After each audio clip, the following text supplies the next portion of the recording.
Dobrý deň, vítajte v téme Mestskej televízie Ružomberok. Dnes nebudeme rozprávať o skutočnostiach, ktoré sa týkajú len nás, Ružomberčanov, ale o skutočnosti a realite, ktorá sa týka aj nás, Ružomberčanov. Dovolte mi privítať našich dnešných hostí. Sú nimi profesorka Marta Botíková, vedúca katedry etnológie a kultúrnej antropológie z Filozofickej fakulty Univerzity Komenského v Bratislave. Dobrý deň. Ďakujem. Ďalej pán Milan Hrabovský z Ministerstva práce, sociálnych vecí a rodiny. Dobrý deň. Dobrý deň. No a asi najvzácnejší host, ktorého môžeme privítať v našom štúdiu, prezident Svetovej organizácie afgánskych odborníkov žijúcich v zahraničí, pán Zaher Jan Zaher. Dobrý deň. Tak ako ste počuli možno funkcie a zloženie našich hostí, tak určite vám to už prezradilo alebo napovedalo o tom, že dnes sa budeme rozprávať o integrácii cudzincov na Slovensku. Nedávno sme vám aj z nášho vysielania ponúkli cyklus krátkych dokumentov alebo reportáží s názvom Integruj. No a o ľuďoch, ktorí z rôznych dôvodov žijú mimo svojej domoviny, mimo svojej vlasti a našli si tú svoju domovinu vo vlasti novej alebo v novej krajine, sa budeme rozprávať aj v tejto našej dnešnej téme. Uprednostníme dámu na začiatok. Pani profesorka, skúste nám možno na začiatok teda vysvetliť a ozrejmiť tie pojmy, ktoré sa s touto témou spájajú, a to sú tie ktoré som už tu povedal, integrácia, imigrácia, emigrácia. Že čo to je vlastne, možno, že či tam je nejaký rozdiel, čo pod tým si máme predstaviť? Pojmy si vytvárame, aby sme pomenovali skutočnosti, a tá skutočnosť je v zásade celkom jednoduchá. V preklade veľmi mnohé znamenajú alebo súvisia so sťahovaním, s pohybom obyvateľstva, a podľa najnovších definícií, ktoré sú definované aj v rámci medzinárodných organizácií, ide vlastne o pohyb osôb, alebo teda osoby alebo skupiny osôb z jednej nejakej geografickej situácie, či z krajiny, štátu, regiónu do nejakej inej krajiny, štátu, regiónu, a predpokladá sa prechod nejakej administratívnej hranice, teda je to štátna alebo etnická hranica, ktorú migranti prekonávajú. Že či hovoríme o alebo migrácii, to samozrejme súvisí so situáciou, odkiaľ túto migráciu, tento pohyb obyvateľstva posudzujeme. Naši odchádzajúci ľudia z našej skupiny, to sú emigranti, a k nám prichádzajúci sú imigranti. Vchádzajú dnu k nám a otázka je, ako ich začleníme do svojej spoločnosti, ako sa otvoríme, ako naša spoločnosť je schopná privítať, absorbovať, pomôcť vlastne ľuďom, ktorí sú na ceste a možno už aj unavení, chcú sa zastaviť a tú pomoc potrebujú. K tomu sa určite dostaneme ešte v priebehu tejto debaty. Chcel by som sa možno ale skôr spýtať na to. Teraz nedávno vyšla taká štúdia, alebo zverejnená bola, myslím, že Európskou úniou, jednou z jej inštitúcií, že povzbudzujú ľudí a Európanov, aby viacej migrovali, aby viacej hľadali svoj nový priestor pre život, aby viacej sa sťahovali do iných krajín. A teraz sa chcem práve na to spýtať, že či je to len taká nejaká naša nová móda, že skúsime cestovať a hľadať niečo nové, alebo je tá migrácia, emigrácia prirodzená, možno odkedy je ľudstvo samo sebou. Dobre ste si odpovedali skoro sám, pretože pravda je záver vašej otázky, že človek alebo v priebehu antropogenézy vlastne, alebo antropogenéza sama predstavovala migrácie. Ľudia veľmi pravdepodobne, paleoantropológovia a špecialisti na antropogenézu predpokladajú, že z niekoľkých ohnízk sveta, z niekoľkých stredísk vlastne sa táto naša zem zaľudňovala. Toto však asi nebude dnes predmetom našej diskusie alebo debaty, ale je dobre si to uvedomiť, že to je spôsob hľadania nových miest, nových prostriedkov, nových zdrojov obživy a za tými bol človek vždy pripravený aj putovať a prekonávať možno aj nejakú nepriazeň okolia. Tá druhá časť otázky, aby som sa vrátila k tej vašej prvej časti otázky, tá je o tom, že Európska únia povzbudzuje ľudí k migrácii.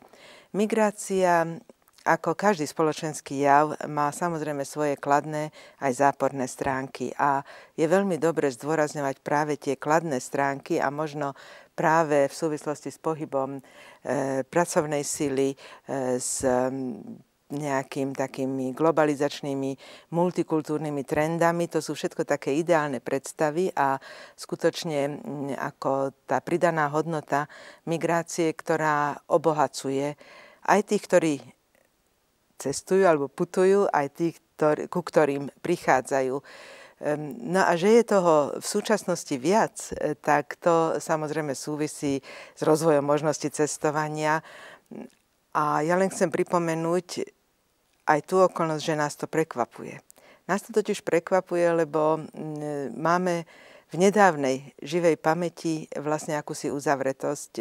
Uplynulé 10 ročia druhej polovice 20. storočia pre našu krajinu predstavovali skôr takú akúsi uzavretosť pred svetom a či nás zavreli, alebo sme sa sami zatvárali, to sú už potom zase ďalšie okolnosti, ktoré vyžadujú naše zamyslenie.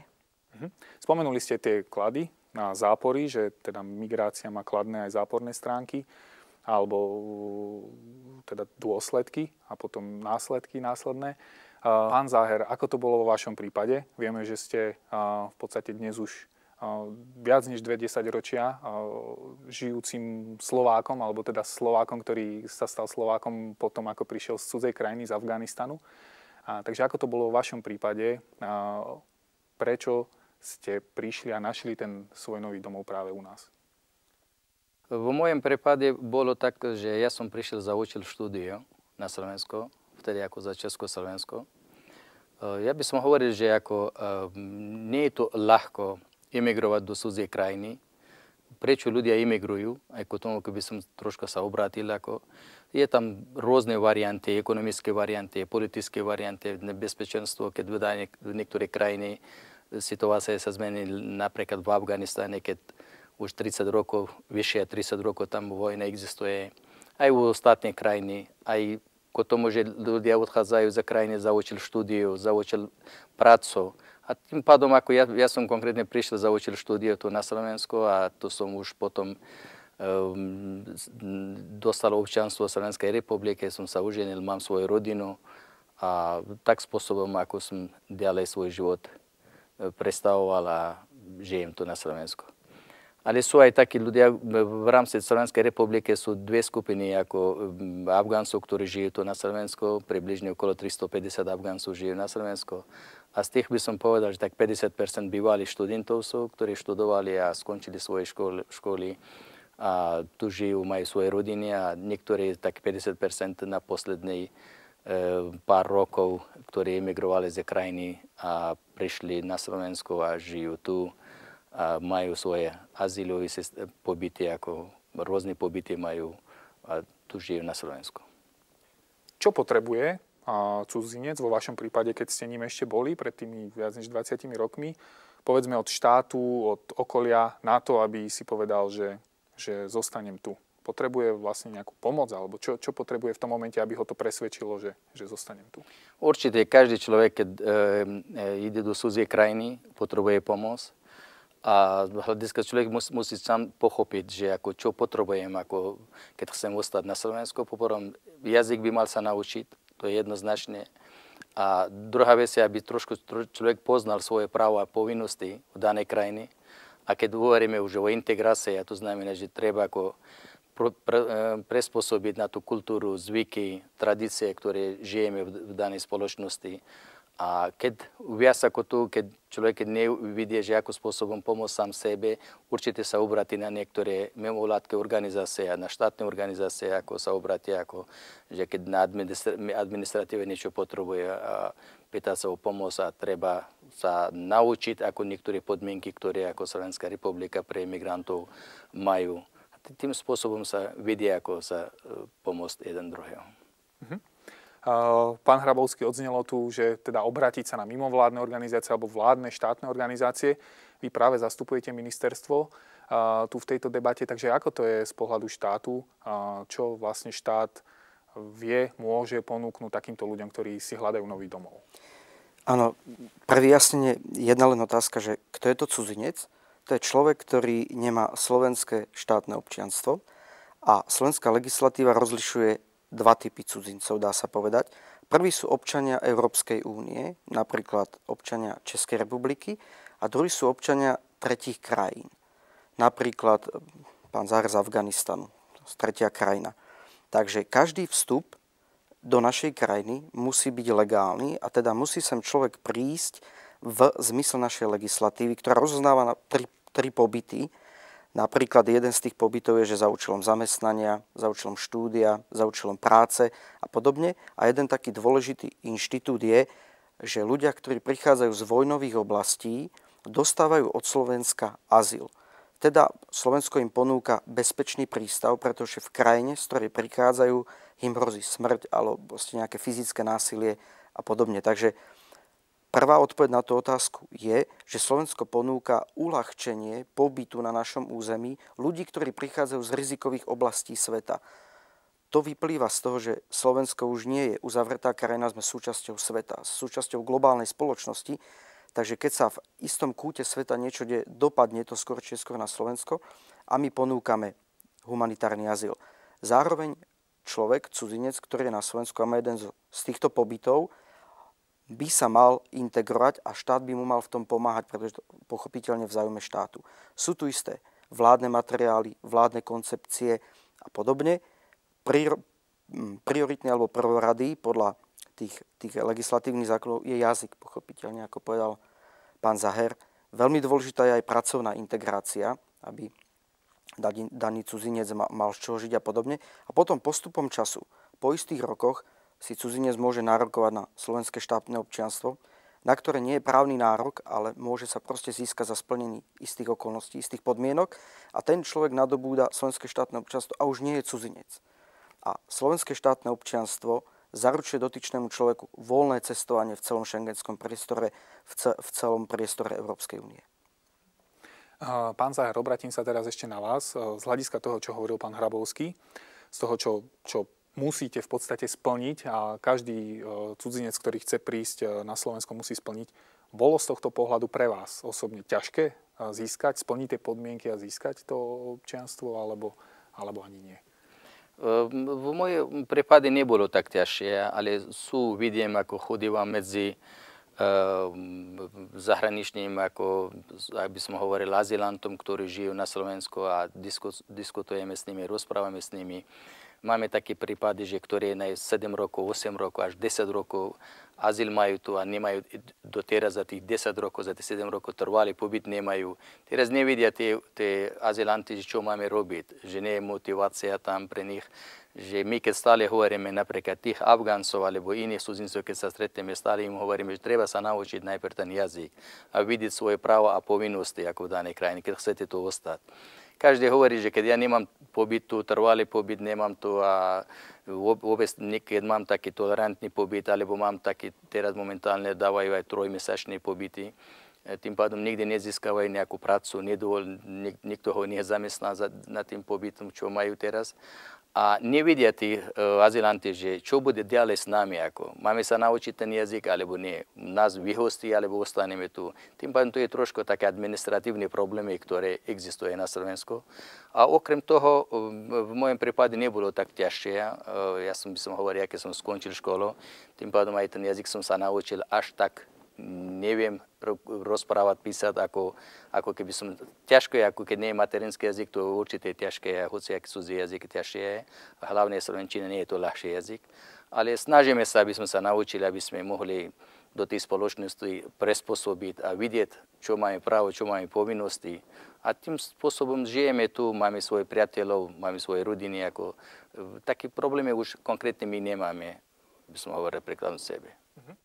Naznačili ste nejaký typ problémov, ktoré sú, a ja by som možno sa chcel spýtať na iný typ, taký možno, že medziľudský. Skúsil by som sa obrátiť najskôr na pani profesorku Botíkovú.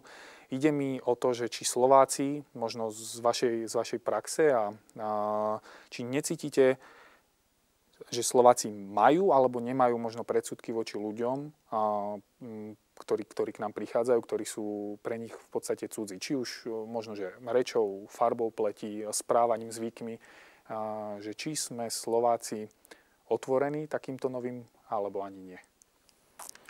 No, vždy sa to veľmi ťažko zovšeobecňuje a určite nájdeme medzi nami ľudí otvorených a potom aj ľudí uzavretých, aj medzi sebou navzájom. Nie to ešte voči cudzincom. Problém cudzinca je jednak teda legislatívny, ako tu pán kolega Hrabovský o tom hovoril, ale ja by som skôr chcela hovoriť o tom kultúrnom probléme cudzinca. Cudzinec tu včera ešte nebol. On nemá našu skúsenosť. On nevie, čo sa od neho bude očakávať. A zajtra tu bude. Zajtra tu už s nami bude. To znamená, že si buduje s nami spoločnú perspektívu. A tam v tom zlome môže náš človek, ale nemyslím si, že len náš človek práve na Slovensku, ale všeobecne pri príjmajúcej krajine mať pocit nejakého ohrozenia. Druhá vec je, že či je toto ohrozenie v úvodzovkách postavené na nejakom skutočne reálnom ohrození, že či mňa ohrozuje, keď niekto jedáva iný druh jedla ako ja. Akurát, alebo sa mu páčia možno iné látky a možno hovorí bežne v emotívnom prejave hlasnejšie, ako sme my naučení. Teda tieto rozdielnosti v správaní sa si zvlášť citlivo všímame práve u cudzincov. V tomto smere je však súčasná situácia už by som povedala oveľa otvorenejšia a oveľa taká perspektívnejšia, keďže otvárame sa krížom krážom, svet je otvorený. Odchádzajú naši ľudia, vracajú sa so skúsenosťou, prichádzajú sem ľudia z iných kultúr a my chcem veriť, že zväčša máme záujem a máme otvorenú myseľ k tomu, aby sme takúto inakosť prijímali. Samozrejme nehovorím za 100% nášho obyvateľstva. Sú najrôznejšie ďalšie príčiny. Popri tých kultúrnych môže byť pocit nejakého ekonomického ohrozenia. Môžu sa k tomu pridávať samozrejme náboženské rozdiely, ktoré napriek všetkým učeniam, ktoré sa zdajú byť tolerantné a otvorené, môžu mať práve opačný fundamentalistický efekt. Aj ten náš vlastný postoj môže byť taký. Takže riešenie na túto otázku nemám. Jediným takým, nie možno jediným, ale jedným z tých riešení je hovoriť o veciach. Hovoriť a poznávať druhé kultúry, hľadať obohatenie v nich. Asi tak. Pán Hrabovský, obrátim sa na vás. V podstate tá otázka zostane taká istá, týka sa tých predsudkov. Budem rád, keď sa dotknete možno, že tej legislatívy, ako máme, ako naznačil pán Záher, že možno, že by mohla byť jednoduchšia, ale určite nevynechajte ani možno váš osobný postoj, ako to vy vidíte Slovákov z hľadiska prístupu k cudzincom, ktorí sa u nás uchádzajú o pobyt. Opäť veľmi dobré, ako pani profesorka Botíková povedala, ťažké zovšeobecňovať, ale predsa len isté typy výskumov, isté typy štatistík naznačujú, že na Slovensku sa odohrá príbeh akýchsi dvoch identít. Tá prvá identita vychádza z toho, že Slováci sa definujú ako etnický národ, ktorý by mal mať nejakú farbu pleti, mal by mať nejaký typ jazyka, slovenčina, pretože je to nejaká farba pleti, že biela a podobne.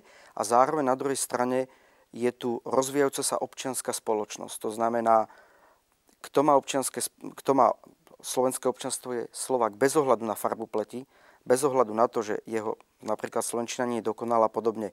No a cieľom legislatívy a cieľom integračných pohybov by malo byť to, že by sme začali sa vidieť ako spoločnosť občianska.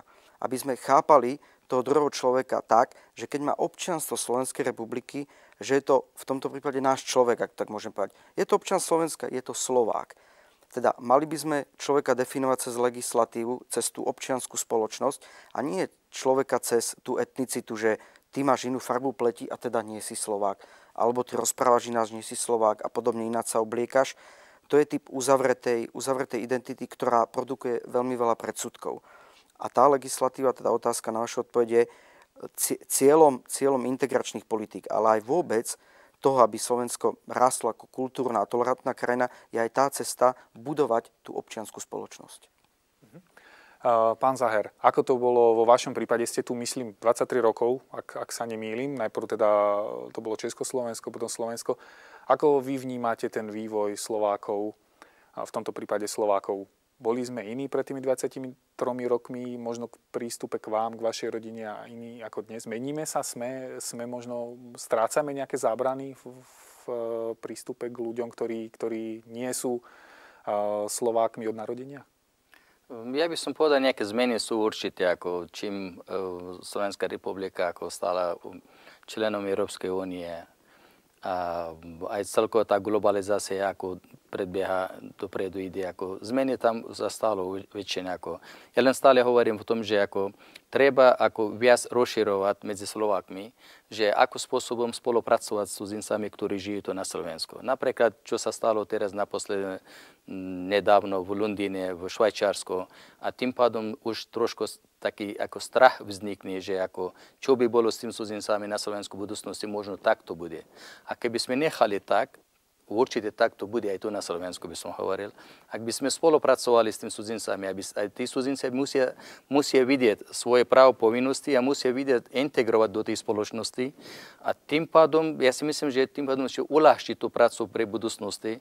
A keby sme nechali ich uzavretie, že by samostatne svoje komunity mali, alebo samostatne žili, v budúcnosti svoje školy mali, svoje jazyky mali, tým pádom by sme horšie budúcnosť čakali, ako ja, podľa môjho názora, že ja by som hovoril viac, ako treba ako rozširovať tú globalizáciu, tú integráciu cudzincov na Slovensku, aby Slováci viac ich prijímali ku sebe a postupne, ako tí cudzinci, aby tú kultúru, tú zvyky, ktorí sú tu na Slovensku, aby sa naučili, aby sa prispôsobili. Ja si myslím, že to je jediné riešenie, ľahšie je pre budúcnosť tých, ktorí prichádzajú na Slovensku. Z tohto cítiť trošku také, že ako keby rozhodovala nejaká skúsenosť človeka vlastne s takým cudzincom, že ho musí spoznať.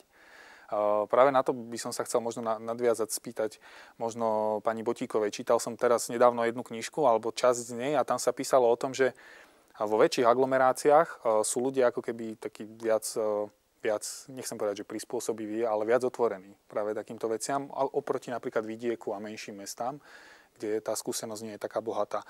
Dá sa to možno zovšeobecniť, aj keď už ste povedali, že ťažko v tejto téme zovšeobecňovať, ale možno na Slovensku, že trebárs niekde, kde žije veľa ľudí a je tam aj veľa, povedzme, cudzincov, že je to jednoduchšie a ten prístup je taký otvorenejší? No, neviem, či by som si trúfla zovšeobecniť. Samozrejme, v menších lokalitách, kde viac menej každému sme rodina a každý každého pozná, zdá sa, že teda ten predpoklad je taký, že sú ľudia uzavretejší a sledujú len svoje vzťahy a svoje ciele. Ale možno práve tu v takomto prostredí, keď sa otvoria, tak je to potom veľmi úprimné a veľmi nápomocné, takáto integrácia, takéto prijatie inakosti. Vo veľkých aglomeráciách to možno nemusí byť toľko otvorenosti, skôr aj ľahostajnosti, ktorá prináša, no tak žiješ tu aj ty, aj ja, no a čo? Tak viac menej taký nejaký postoj indiferentný voči migrantom. Neviem, ktoré je lepšie, možno, že to ani nevieme v tejto chvíli posúdiť. Je povzbudivé, ak naši ľudia majú záujem o inakosť, ktorú prinášajú cudzinci, ktorí k nám prichádzajú v dobrej viere s nádejou o pomoc, o možno aj záchranu života, alebo za lepším vzdelaním, alebo za proste nejakými inými príčinami, teda za inými cieľmi. Takže opäť môže to byť od prípadu k prípadu. Myslím, teraz si presne nespomeniem, ktorá z mimovládnych organizácií podporuje takéto poznávanie sa navzájom v takom zmysle, ako pozvite cudzinca k vám na obed. Taký nedeľný obed, ten je vždy u nás vystrojený v určitom teda štýle, takže zrejme veľmi nezaťaží práve ekonomiku tej domácnosti. A to je práve tá príležitosť ukázať sa, pohostiť a ponúknuť vlastne taký kus spoza tých zatvorených dverí. Pretože rozprávame o integrácii a čo je vlastne teda tá integrácia. Teraz sme boli na gymnáziu na besede a veľmi pekne to študenti chápali a možno viac intuitívne ako teda podložene prekladali tento pojem ako včleňovanie, teda bez akéhosi násilia, naopak cez otváranie sa. Cez otváranie sa a pripustenie, áno, poď až ku mne do obývačky. A uvidíme, čo si vieme vzájomne, čím sa vieme vzájomne teda obohatiť. Trebárs pri tom nedeľnom obede. Nadviažem na to, spýtam sa, porovnám nás teraz trošku s krajinami západnej Európy.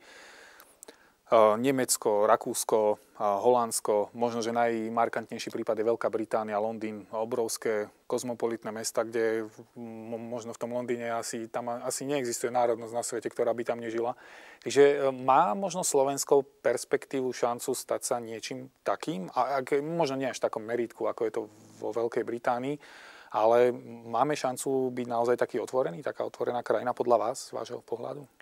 No, tak nie sme ani takí veľkí, ani takí bohatí, ale ja tu mám pár poznámok a tie ma vedú zase k takému historickému pripomenutiu, že vlastne Slovensko odjak živa bola taká krajina. Tu nás sa miesili prúdy migrantov, ktorí prichádzali z rôznych dôvodov a niektorí len prechádzali, ale viacerí sa usádzali v tejto krajine a tvorili to, na čo sme dnes veľmi hrdí, na našu slovenskú kultúru. Ale keby sme to trošku dešifrovali, tak prídeme na to, že množstvo tých prvkov, ktoré my považujeme za špecificky a len naše a tešíme sa z nich ako z našej zvláštnosti, sú práve kultúrne dary, ktoré sme prijali od iných etník, ktoré na naše územie prišli, ktorí sa tu usádzali a ktorí nás takýmto spôsobom obohacovali. Takže ak svedčí ten historický príklad, ak svedčí západná Európa, ktorá môže takým spôsobom fungovať, tak vari môžeme aj my. Hoci zas, pravda, aj ten západoeurópsky prípad môže byť rozporuplný. Ale k tomu sa možno ešte v otázke dostanete. Možno. Pán Hrabovský, spýtam sa vás, ako to vidíte vy z hľadiska toho, že potrebujeme Slováci ľudí vlastne zo zahraničia pre, povedzme, našu ekonomiku, naše vzájomné medziľudské vzťahy. Potrebujeme? Slovo potrebovať tam má taký nádych, ale samozrejme Slovensko je krajina, ktorá v tomto slova zmysle sa vytvárajú politiky napríklad pre migrantov s vysokými kvalifikáciami. Naozaj, keď si všimneme, ako ste povedal veľmi dobre, západný svet, učia tam prestížni profesori, ktorí migrujú v tomto slova zmysle za prácou po celom svete. Takže naozaj aj naše vysoké školy, naše pracovištia a podobne, prichádza nové know-how, teda prichádzajú nové skúsenosti a podobne. Napokon vidíme to aj u nás na Slovensku už teraz, napríklad Volkswagen, Kia Motors, vývoj a podobné veci, že prichádza to, Slováci sa učia a tak ďalej. Slovensko je krajina, ktorá sa potrebuje neustále obohacovať rozličnými vplyvmi a a podobne. Napokon my to sami vieme, keď vycestujeme do zahraničia, naučíme sa nový jazyk, prinášame tie skúsenosti späť a podobne. Takže kvalifikovaná práca je aktuálne žiadaná v celej Európskej únii. Takže to sú aj politiky, ktoré my sme boli radi, keby vysoko kvalifikovaní migranti prichádzali na Slovensko a podobne. Ale nie je to iba v tej otázke potrebnosti. Ako som rozprával, Slovensko by mal byť krajinou, ktorá ponúka bezpečný prístav aj pre ľudí, ktorí utekajú z rozličných častí sveta, ktoré sú ohrozené. Takže nie je to potreba len toho takého utilitaristického, že niečo z vás máme. Je to aj niečo, že Slovensko ponúka možno aj v zmysle historickej pamäte nejakú nádej pre iných ľudí, ktorí utekajú. Vieme, že v pár rokov dozadu boli Slováci, ktorí utekali do iného sveta, kde ich prijímali ľudia a podobne. A ak dovolíte, by som chcel aj doplniť tú otázku o tých aglomeráciách, ktorú považujem za veľmi dobrú, kvôli tomu, že veľmi veľa politík, ktoré môžem sledovať smeru k tomu, nevytvárať getá. Nevytvárať v tých veľkých aglomeráciách, či už idú o mestská aglomerácia, alebo menšie mesta, alebo veľké kozmo, tie integračné politiky smerujú k tomu nedávať napríklad mestské politiky istý typ, napríklad farieb pleti v odzovkách, ako nejaké také nie najšťastnejšie politiky na jedno miesto. Vytvárať geta. Naozaj tá integrácia znamená zapájať ľudí do toho širokého, napríklad mestského života alebo podobne. Takže tam, kde vznikajú veľké geta, veľké aglomerácie, tak tam dochádza aj do istej miery k poškodeniu tých integračných pohybov. Mimochodom, keď sme vlastne pri tom, nepadlo tu ešte možno z hľadiska čísel, aby sme mali predstavu, že koľko vlastne ľudí na Slovensku žije, ktorí prišli k nám z cudziny, ktorí k nám v podstate imigrovali. Áno, to číslo je približne 67 000 pre všetkých cudzincov, ktorí nemajú slovenské občianstvo, a z toho iba 25 000 je občanov tretích krajín. To číslo je jedno z najnižších v Európskej únii. Keď sme chceli porovnať napríklad Čechov, to je približne 400 000, v Rakúsku okolo 1 000 000. Takže Slovensko je krajina, ktorá má iba 25 000 cudzincov z tretích krajín, teda, ktorí nie sú cudzinci ani z Európskej únie. To číslo je naozaj veľmi nízke. Zostanem ešte pri vás ešte jednu otázočku, možno by som dal. Slovák si možno povie, máme svoje problémy vnútorné, a teraz si povie, že príde cudzinec, tak ja neviem, možno, že sme pesimistický národ, ale zrejme si povie, že zoberie mi prácu, alebo možno, že bude tu robiť nejakú kriminalitu, alebo nejaké podobne, že skôr mám pocit, a teraz nechcem vyznievať negatívne, že ako keby, že si to spája človek s takými negatívnymi konotáciami. Viete to vy možno, že vyvrátiť alebo potvrdiť, že to tak je, alebo nie je to tak? To je veľmi dobrá otázka na tie, ak to môžem nazvať tak, tradičné mýty. Získať prácu na Slovensku, ak nie ste občan Slovenskej republiky, je veľmi náročné. Naša legislatíva pri každom pracovnom mieste uprednostňuje občana Slovenskej republiky, teda Slováka. Cudzineň musí splniť veľkú byrokraciu, mnohé prekážky, kým získa prácu a tak ďalej. Takže nie je to pravda, že prichádzajúci cudzinci nám berú prácu. Tam naozaj je dosť náročný legislatívny proces. Zároveň cudzinci údajne teda prinášajú choroby. Opäť, každý vstup cudzinca na Slovensko prechádza detekčnými centrami a tak ďalej, prechádza integračnými nejakými budovami a podobne, musí prichádzať. Takže opäť je to len jeden z tradičných mýtov a zároveň kriminalita. Opäť tí cudzinci, ktorí prichádzajú k nám, dostávajú nejaký typ pobytu. Ten pobyt je overovaný na rozličných ministerstvách, posudzuje sa spoľahlivosť toho človeka a podobne. Takže opäť ďalší mýtus, naozaj to patrí k takým, tieto tri, ktoré ste spomenuli, že berú nám prácu, choroby a kriminalita, tie naozaj môžeme považovať už za mýty. Pán Záher, obrátim sa na vás, možno aj k schýliacim sa záverom našej debaty. Prešli sme k tomu, že či je Slovensko možno pripravené byť takouto multikultúrnou krajinou. Skúste možno vy k tomu povedať. Žijete tu, určite ste zažili aj iné krajiny, boli ste aj inde, cestovali ste.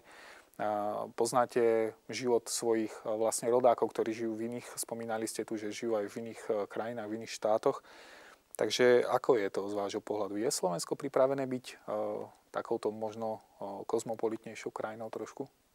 No, Slovenská republika, ako samotná Slovenská republika je mladá krajina. Ja by som napríklad hovoril, že niekedy tu študovali viac ako 600 Afgáncov a z tých ostali iba 100 na Slovensku. To znamená, 500 z nich odišli do iných krajín. Slovenská republika na to dlho bude potrebovať, aby bola taká multikulturálna krajina. Takto ľahko nebude, ako bol som aj v rôzne iné krajiny, západné krajiny som videl, ako tu žijú. Napríklad v Holandsku žijú 350 000 Afgáncov a tu žijú 350 Afgáncov. To je rozdiel, ako je.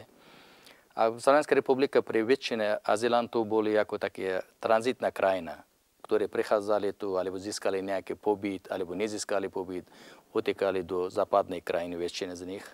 A odvtedy, keď Slovenská republika už bola ako spojená s tým Dublinskou zmluvou, tým pádom, keď cudzinci, ktorí tu už dali azyl a utekali z Slovenskej republiky do inej krajiny, naspäť ich vrátili v Slovenskej republiku. Trošku teraz už sa rozširuje, ale z ekonomického hľadiska by som hovoril, väčšina cudzincov tu nevydrží, ako neustávajú tu. Aj keď dostanú nejaký azyl, potom odchádzajú za krajiny, idú inde, kde pracovať. A sú takí šikovní, ako aj cudzincov, ktorí tu, myslím, že viac dokážu, viac pracovať, nájdu aj prácu a normálne platia dane, všetko, ako normálne sú integrovaní, ako prispôsobení do tých spoločností, aj takí sú. My máme napríklad 5-6 právnikov, máme 2 docentov, máme 2 profesorov, máme z Afganistanu na Slovensku, 27 lekárov tu pracujú ako podnikateľov máme. Nehovorím iba z Afganistanu, ale z rôznej krajiny, ľudia, ktorí už tu študovali alebo prišli za účel podnikania. Šikovní sú, ja si myslím, že ako aj pre budúcnosť očakávame, že bude aj Slovenská republika multikulturálna krajina. A práve to som chcel možno na úplný záver sa dotknúť toho. Vieme, že ľudia prídu na Slovensko, sme hraničná krajina a prídu na Slovensko a potom hľadajú si tú svoju cestu ísť ďalej. Ale vy ste tu zostali. Spomenuli ste, že rodina, deti, ale zostali ste tu, naučili ste sa perfektne po slovensky, ak teda môžem zhodnotiť, čo sa vraví, že slovenčina je veľmi ťažký jazyk. Takže čo bolo možno to, že vás to tu prinútilo zostať, že ste zostali práve na Slovensku, ktoré je, povedzme to, nie práve najbohatšia alebo možno najlukratívnejšia krajina v tej Európe? Ja by som len koľko povedal, že ako my aj teraz máme možnosti kdekoľvek ísť. Dvere sú otvorené v celom svete. Kto chce, kde chce žiť, môže ísť. Ale ide o tom, Slovenská republika pre mňa strašne veľa dala. Ako poprvom som tu študoval, som sa oženil, dvere sú otvorené, môžem žiť tu, alebo môžem odísť odtiaľ. A ja stále hovorím, že mám 2 oči. Jedno moje oko je Slovenská republika, druhé oko je Afganistan. Kdekoľvek pôjdem naspäť, sa mi ťahá, ako aj na Slovensku. Mám dosť priateľov Slovákov, ktoré s nami tak výborné vzťahy majú. Ale nejde o ekonomického hľadiska, by som hovoril na sebe, že ako ekonomického, keby som bol v inej krajine, lepšie by som žil.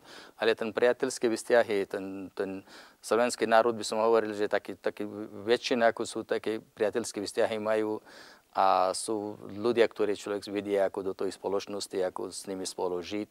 A nie sú také problémy ako v niektorých iných krajiny. Na základe toho som aj ostal tu a som rád, som tu a tu žijem. Tak ja ale nadviažem na to, bodaj by sa to, čo ste teraz povedali, potvrdzovalo aj naozaj v tých vzájomných medziľudských vzťahoch, aby si Slováci dokázali nájsť cestu k ľuďom, ktorí sa s tými Slovákmi chcú stať.